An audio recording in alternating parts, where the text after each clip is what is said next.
اور میرے آقا علیہ السلام فرماتے ہیں ایک دفعہ عرب کے اندر ایک میلہ لگتا تھا، وہاں پر جو ہے وہ میرے چچا ابو طالب اور پھوپھیاں وہ جایا کرتی تھیں، تو ایک دفعہ اس کو بوانا کی عید کہا جاتا تھا۔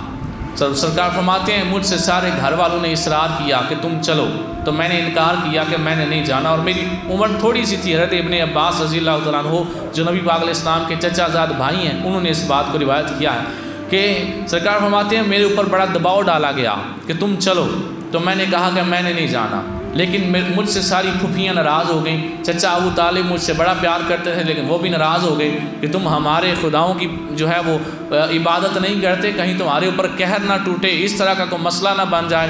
تو زبردستی مجھے وہ ساتھ لے کر گئے۔ حضور صلی اللہ علیہ وسلم فرماتے ہیں مجھے وہ ساتھ لے کر جا رہے تھے، رستے میں اچانک میں ان کی نظروں سے غائب ہو گیا، وہ مجھے ڈھونڈتے رہے، میں نہیں ملا۔ کچھ دنوں کے بعد اللہ تعالیٰ نے مجھے اپنے گھر میں واپس بھیج دیا۔ اب مطلب پتہ ہے کیا اس کا، کہ جتنے دن وہ عید وہ میلہ چلتا رہا اتنے دن ان کو سرکار نہیں ملے۔ جب عید وہ گزر گئی، جو ان کا تہوار تھا، جو ان کا وہ میلہ تھا جہاں بت پرستی ہوتی تھی، جب وہ میلہ گزر گیا اس کے بعد حضور اسلام کو اللہ نے واپس گھر میں بھیج دیا۔